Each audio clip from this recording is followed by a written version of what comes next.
ప్రత్యేకంగా శ్రద్ధ తీసుకొని నిర్వహిస్తున్నటువంటి మాజీ పార్లమెంటు సభ్యులు, మాజీ మంత్రివర్యులు కూడా, మాజీ రాష్ట్ర కాంగ్రెస్ కమిటీ అధ్యక్షులు కూడా అయినటువంటి హనుమంతరావు గారికి, మరి మాజీ మంత్రివర్యులు శాసనసభ్యులు నాగేందర్ గారికి, పార్లమెంటు సభ్యులు అనిల్ కుమార్ యాదవ్ గారికి, అట్లాగే జిల్లా కాంగ్రెస్ కమిటీ అధ్యక్షులు రోహన్ రెడ్డి గారికి, మరో పార్లమెంటు సభ్యులు చామల కిరణ్ రెడ్డి గారికి, అట్లాగే నాతో శాసనసభ్యులుగా ప్రతిపక్షంలో టీఆర్ఎస్ పార్టీపై నిరంతరం పోరాటం చేసినటువంటి మిత్రుడు జగ్గారెడ్డి గారికి, మేయర్ గారికి, శాసన మండలి సభ్యులకి,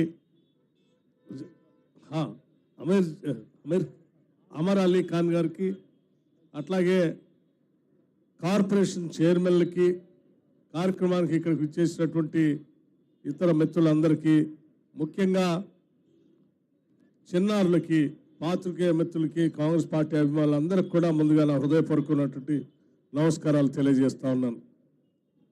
మిత్రులారా, రాజీవ్ గాంధీ జయంతి సందర్భంగా గత 18 సంవత్సరాలుగా ఇక్కడ విగ్రహాన్ని ఏర్పాటు చేసి జయంతి కార్యక్రమాలు చేస్తూ ఇది 19వ సంవత్సరం హనుమంతరావు గారు ప్రత్యేక శ్రద్ధ తీసుకొని చేస్తూ ఉన్నారు. హనుమంతరావు గారికి, రాజీవ్ గాంధీ గారికి చాలా సన్నిహిత సంబంధాలు ఉండేవి. నేను కూడా ఆ రోజు యువజన కాంగ్రెస్ కమిటీలో ఉండి వారి సన్నిహిత సంబంధాలని ప్రత్యక్షంగా చూసేటువంటి అవకాశం కూడా నాకు కలిగింది. ఆనాడు ఉమ్మడి ఆంధ్రప్రదేశ్లో పెద్ద ఎత్తున తుఫాను వస్తే ఆనాడు విశాఖపట్నం నుంచి కాకినాడ వరకు 3 రోజులు రోడ్డు ప్రయాణాన ప్రతి ఒక్కళ్ళని పరామర్శిస్తూ జీబులో ప్రయాణం చేసినటువంటి ఆ 3 రోజుల సంఘటనలు కూడా బాగా గుర్తున్నాయి. చాలా ఇబ్బందులు ఉన్నప్పటికి కూడా ప్రజల అవసరాలు తీర్చడం కోసం రాత్రనక పగలనక పనిచేసినటువంటి ఆనాటి ప్రధాని శ్రీ రాజీవ్ గాంధీ గారిని గుర్తు చేసుకోవటం మనందరి బాధ్యత, కర్తవ్యంగా భావిస్తూ ఉన్నాను.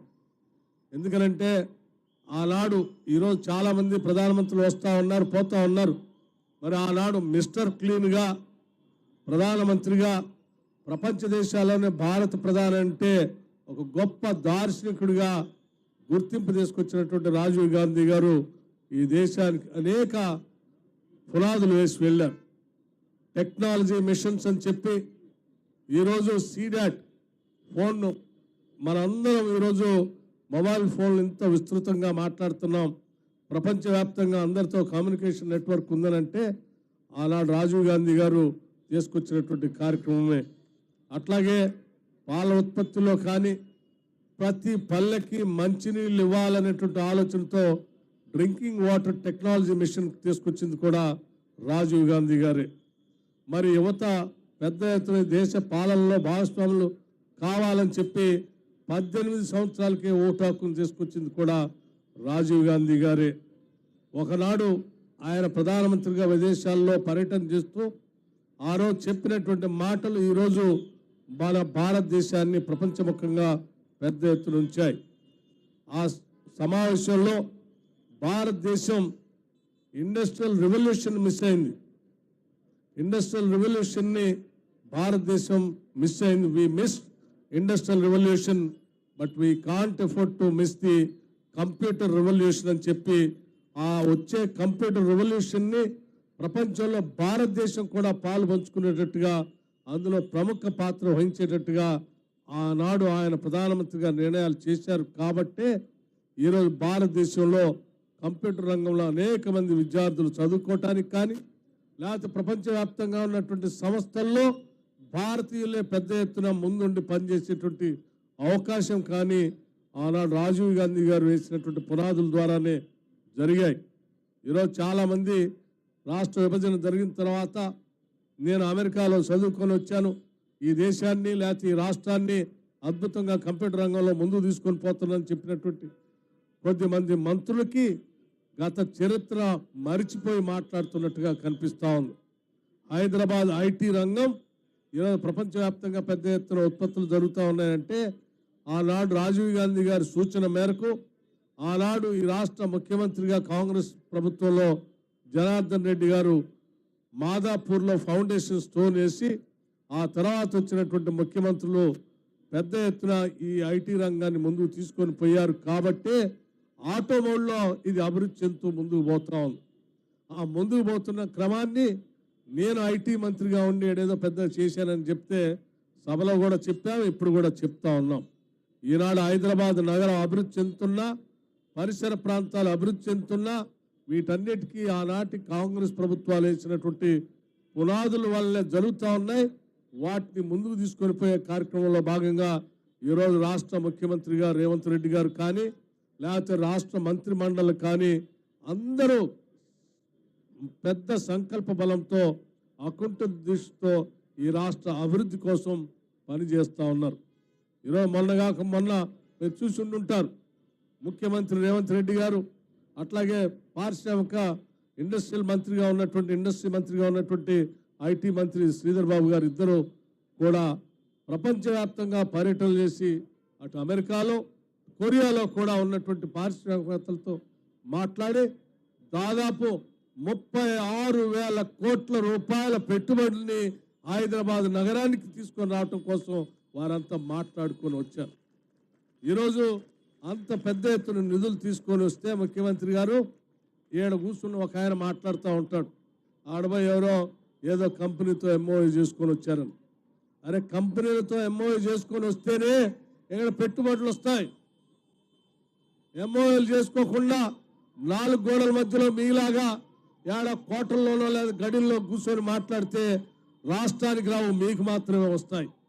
రాష్ట్ర ముఖ్యమంత్రి రాష్ట్రాన్ని దేవటానికి ప్రయత్నం చేస్తున్నాడు, ఆయన సొంతం తెచ్చుకోవడం కోసం ప్రయత్నం చేయట్లే. అది మీకు మాకు ఉన్నటువంటి తేడా. ఆలోచించేయండి.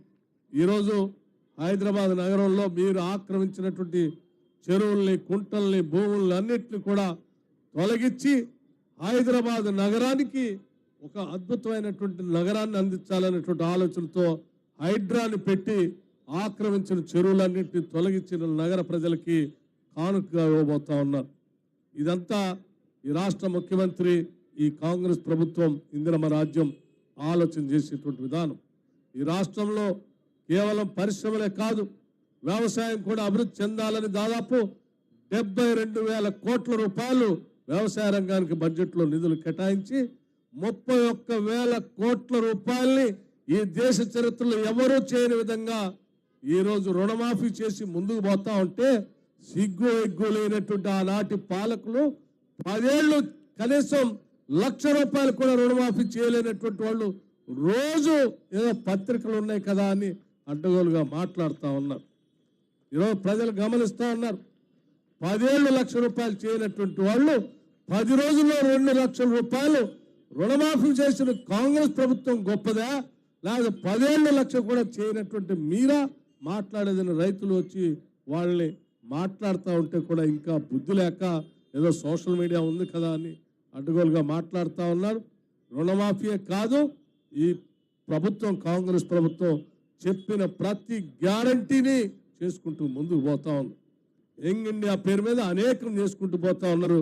వాటికి సంబంధించినటువంటి సమగ్రమైనటువంటి ప్రణాళికని రాష్ట్ర ముఖ్యమంత్రి గారు ఈ రాష్ట్రానికి, దేశానికి కూడా వివరిస్తారు. అద్భుతంగా ప్రణాళికలు తయారు చేస్తూ ఉన్నారు.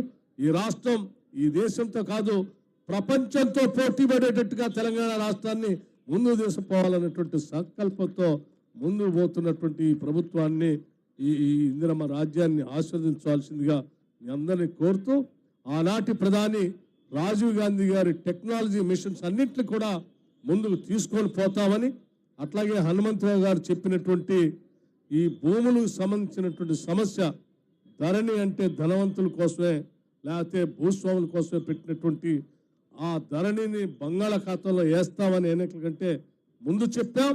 దానికి కట్టుబడి ఈరోజు ధరణికి సంబంధించిన చర్చని శాసనసభలో పెట్టాం.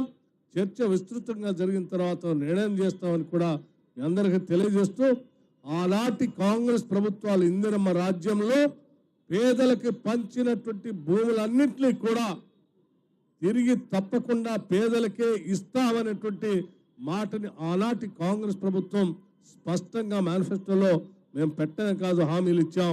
వాటన్నిటిని కూడా అనేక జిల్లాల్లో ఆనాడు ప్రభుత్వాలు పంచిన భూములన్నింటినీ కూడా తిరిగి వాళ్ళకి ఇస్తామని కూడా చాలా స్పష్టంగా మీ అందరికీ చెప్తూ హనుమంతరావు గారికి కూడా మాటిస్తూ సెలవు తీసుకుంటున్నాను.